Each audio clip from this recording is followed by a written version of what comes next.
Сәлем достар! Бүгін бізде өте маңызды тақырыптардың бірі бір жүрісте мат қойып үйренеміз. Әрине, бізде жаңадан бастап үйреніп жүрген ойыншылар көп, каналымызды енді алғаш көріп отқан ойыншыларымыз көп. Сол себептен бір жүрісте қалай дұрыс мат қойып үйренеміз, сол туралы айтатын болам. Жақынырақ орналасыңыздар.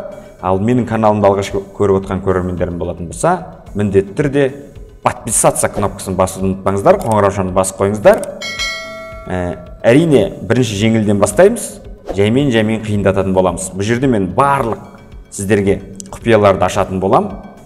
Қолымнан келгенше сіздерге түсіндіруге тырысамын. Сол себептен жақынырақ орналасып, соңына дейін көріңіздер.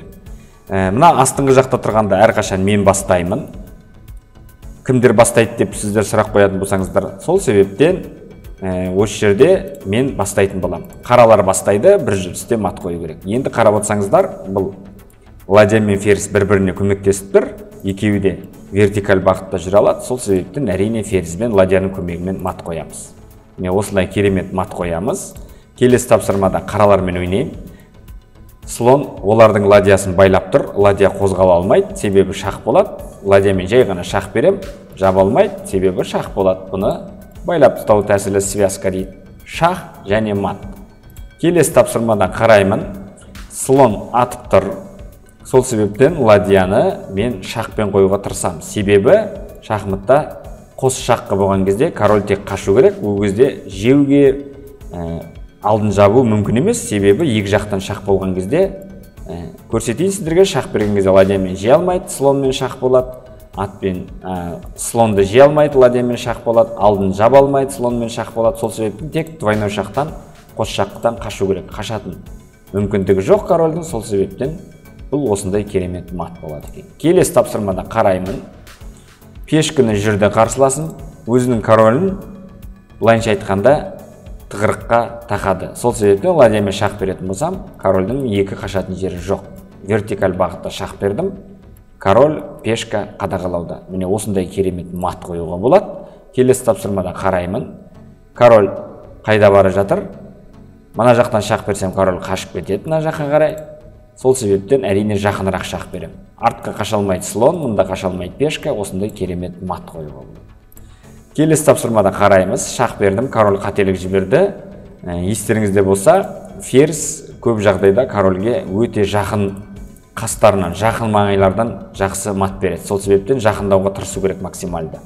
Мына жерге қоятын болсам, ферзь жоқ қояды, мына жерге аттың көмегін пайдаланамын. Шах және мат. Себебі корольдің қашатын жерінің барлығын ферзь қадағалап тұр. Ең бастысы ат көмектесіп тұр. Келесі тапсырмада жеді. Мен сіздерге айтқан болатын, максималды жақындау керек. Шах және мат. Қашатын жерінің барлығын қадағалап тұр. Келесі тапсырмада қараймыз. Король қашты. Енді жерде жақындап шах берейін десем, ладья қорғап тұр. Онда максималды түрде Е8 нүктесіне жақындайды. Енді король алдыға жүре алмайды слон, мына жақта ферзь қадағалап тұр. Міне көріп отырсаңыздар, осындай керемет мат қоюға болады. Келесі тапсырмада көріп тұрмын ладьямның шах беретін, слон кедергі жасап тұр. Сол себептен слонды алып кете салам. Болмаса жеймін, мат болады, болмаса кез келген жерге қашуға болады артқа қарай. Онда да мат болады. Енді ең дұрысы жейміз, осылай керемет мат қоямыз. Енді таңдау өздеріңізде. Қараймын. Менің байлап қойды ферзімді, бірақ олардың королі жалғыз қалды. Жерде сұрақ туындайды, не істеуге болады? Әрине ладьямен шах беретін болсам, бұны линейный мат дейді. Сызық тәрізді, түзу сызықтар тәрізді мат қоямыз. Міне ладьямен шах десем, түзу бағытта король қаша алмайды. Ферзь байланғанмен өзінің қызметін жақсы атқарып тұр. Міне осындай керемет түзу сызықты маттарды қояды екенбіз. Қараймын. Король қарама-қарсы тұрған кезде алдыға жүре алмайды. Сол себептен артқы ладья жақсы өзінің қызметін атқарып, екінші ладьямен шах беретін болсам, түзу сызықтар бағытымен мат қою тәсілі. Король алдыға жүре алмайды, король жібермейді. Міне осындай керемет маттар қоюға болады. Қараймыз. Ферзь шабуылда. Егер ферзь шабуылда болған кезде мына пешка байланып тұр деген сөз, ат осындай тәсілдерде жақсы мат қояды. Шах берсеңіздер, жеуге болмайды, себебі шах болады. Қашайын десе қашатын жері жоқ. Осындай керемет маттар қоюға болады екен атпен. Келесі тапсырмада қараймыз. Король шах беретін болсам, қараймын, шах беретін болсам, король екі бағытта қашады. Сол себептен әрине бұрыштан шах беремін, екі жағын теріс қадағалайды. Сол себептен ладьяның көмегін пайдаланып, жақындап мат беремін. Келесі тапсырмада бұрынғы тәсіл, шах болайын деп тұр, қос шаққа береміз, мат болады. Ең бастысы ладьямызды екінші ладья қорғап тұр. Келесі тапсырмада қараймыз, ат бізге шабуыл жасап жатыр ферзімізге. Енді бұл жерде қараймыз, екі слон атып тұр. Сол себептен мынау слонды қарап отырсаңыздар, пешкіні байлап тұр. Пешкі қозғала алмайды. Егер қозғалатын болса, шах болады. Сол себептен ферзімізді пайдаланып жақынырақ қоямыз. Шах и мат. Жеуге болмайды. Байлап тұр. Қашайын десе, екінші слон тұр. Міне осындай керемет маттарды қоюға болады. Қашты. Ферзь айырбасқа сұрап тұр. Мына жерге жібергісі келмей тұр, бірақ бізде екінші қаптал бар. Аттың көмегі шах және мат. Келесі тапсырмада қараймыз. Артын бәрін байлап тұр, пешкі ұстап тұр. Тек қана шах беру керек. Мына жақтан шах берсем, ладья жейді, әрине сонда екінші жақтан шах берем. Онда корольдің қашатын жері жоқ. Келесі тапсырмада қараймыз. Максималды түрде жақындайтын мүмкіндік келіп тұр. Қашатын жері жоқ. Сіздерге айтқан болатын, ферзбен максималды түрде жақындаңыздар. Қараймыз. Максималды түрде жақындағым кеп тұр. Ладья көмекте тұр. Онда мат болады. Міне көрдіңіздер, ферзді максималды жақындатуға тырысыңыздар. Ферзь барлық фигуралармен, корольден бастап пешкіден аяқталып, ат, слон, конь, ферзь барлығымен жақсы ойнайды. Егер оған көмекші болатын болса, жақындайтын мүмкіндік болса, көп жағдайда мат қояды. Келесі тапсырмада қараймыз, пешкі шабуылда пешкінің көмегін пайдаланып мат қоямыз. Келесі тапсырма қараймыз. Ферзь шабуылда ладьяны әдемілеп алып кету керек. Қайда алып кетеміз? Әрине, артқа алып кетсек те мат болады, жеп алсақ та мат болады. Ең әдемісі жейміз. Келесі тапсырмада қараймыз. Шабуылды қорғап тұр, король қозғала алмайды. Шах беретін болсам, ладьям жеп қояды. Ладьямен шахтар бере алмаймын. Сол себептен король қозғалмай байланып тұрғанына байланысты тырп алмайды. Сол себептен пешкімен мат береміз. Міне осындай пешкілермен мат қоятын тәсілдер өте көп. Максималды түрде жақындайын ферзбен. Ладья көмектесіп тұр, сіздерге айтқан болатын. Бұл жерде де қараймын.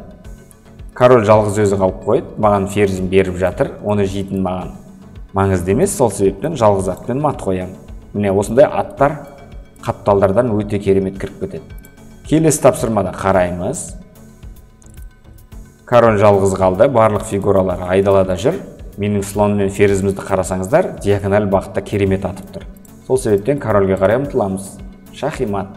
Сіздерге айтқам, ферзь кез келген фигураның көмегімен пешкіден бастап өте керемет ойнайды. Келесі тапсырмада қараймыз. Максималды жақындау және мат. Сіздер шахмат ойнаған кезде бірден қараңыздар. Максималды жақындау мүмкіндік жоқ. Мына жақ алыстау, мына жақ алыстау. Осы екі қаптал тексеріп көреміз. Шах десем, король мына қашып кетеді. Екінші қапталдан шах десем, мына жақта ат ұстап тұр. Сол себептен екінші қапталдан береміз. Егер жақындайтын мүмкіндік жоқ болса, онда қапталдардан шах беруге тырысу керек.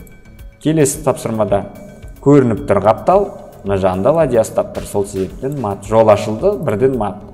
Қараймыз, слон шабуылда ферзь кіреді. Мына жерге кіруге болмайды, ладья тұр. Сол себептен мен алыс қапталдан кірдім. Келесі тапсырмада қараймыз. Король өзінің барлық фигуралар кедергі жасауда, былайынша айтқанда, өзін коробканың ішіне салып қойды. Жалғыз ат өз ақ мат қояды. Келесі тапсырмада қараймыз. Ат шабуылда дәл сондай тәсілмен атпен мат қояды екенбіз. Келесі тапсырмада қараймыз. Максималды жақындау пешкінің көмегімен, себебі мат. Келесі тапсырмада қараймыз. Шахта тұр. Ладьяны жай ғана алып кете саламыз кез келген жерге. Солай мат болады екен. Қараймыз, максималды жақындау.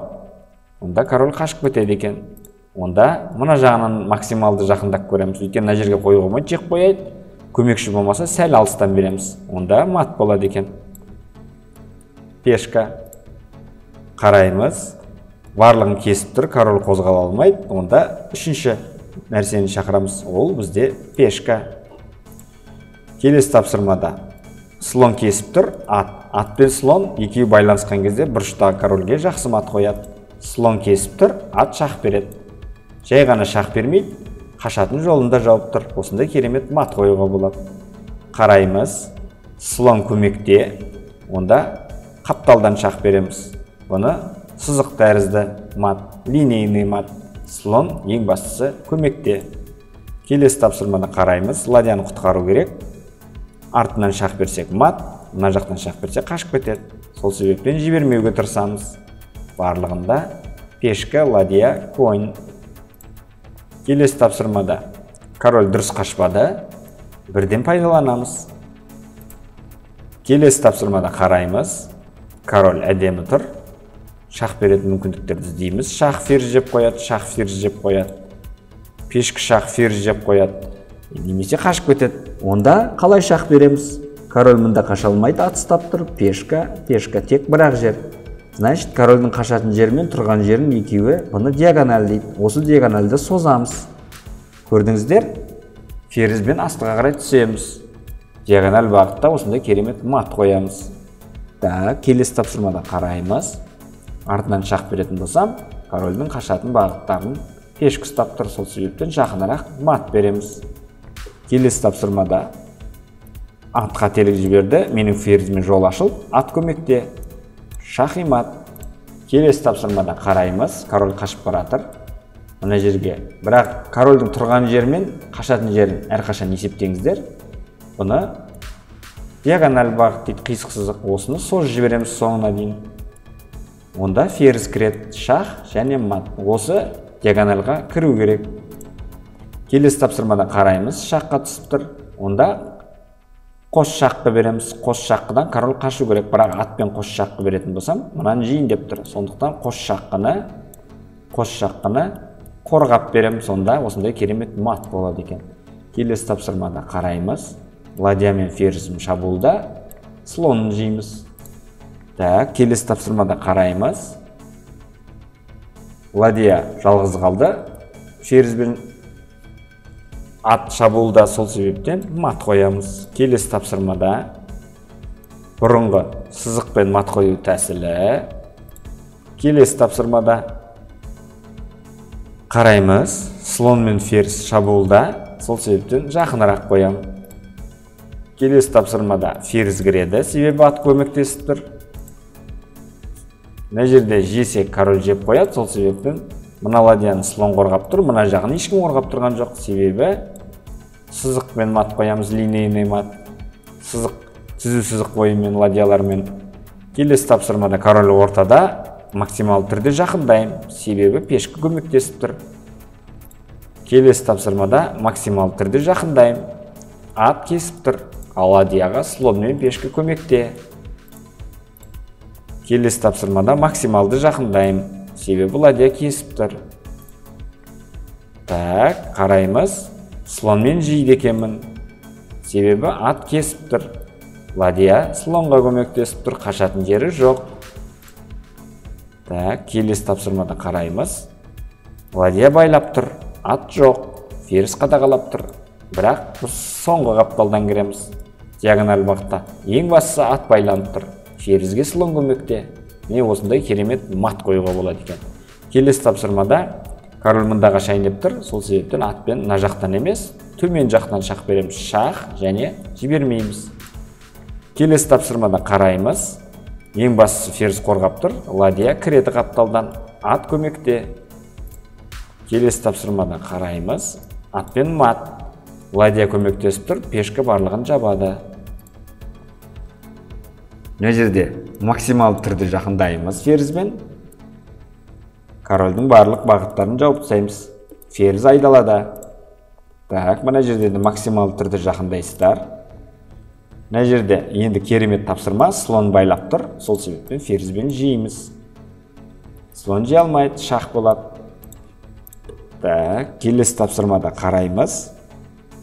Слон шабуылда, шах берсем қашып кетеді. Бірақ ладья көмекке келеді, слон көмектесіп тұр. Қараймыз, слон байланып тұр. Сол себептен ферзбен кірем. Аттың көмегін пайдаланамыз. Ең бастысы ат қорғаулы тұр. мына жерде алдынан эполетный мат деп атайды.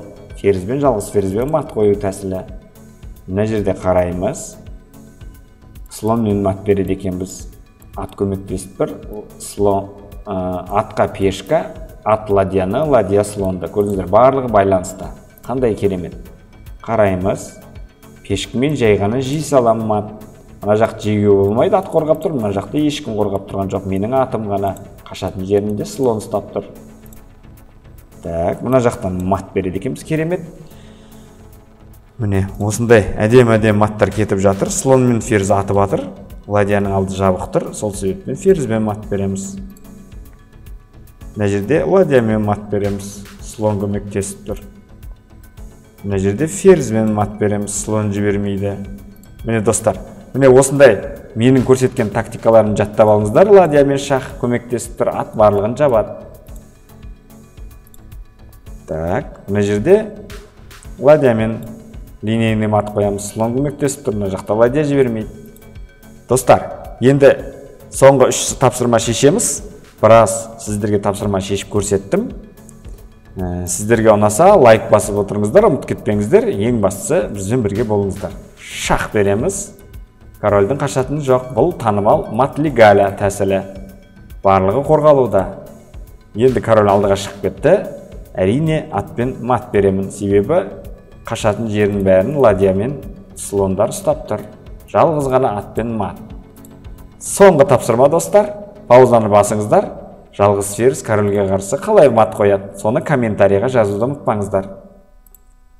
Егер сіздер дұрыс тапсаңыздар, онда тексеріп көріңіздер. Шах және мат. Достар, сіздерге осындай форматта ұнады деп ойлаймын. Егер ұнаса, лайкты басуды ұмытып кетпеңдер. Ең бастысы астындағы подписаться батырмасына тіркеліп кетуді ұмытып кетпеңдер. Бізбен бірге болыңыздар. Келесі сабақта кездескенше сау саламатта болайық.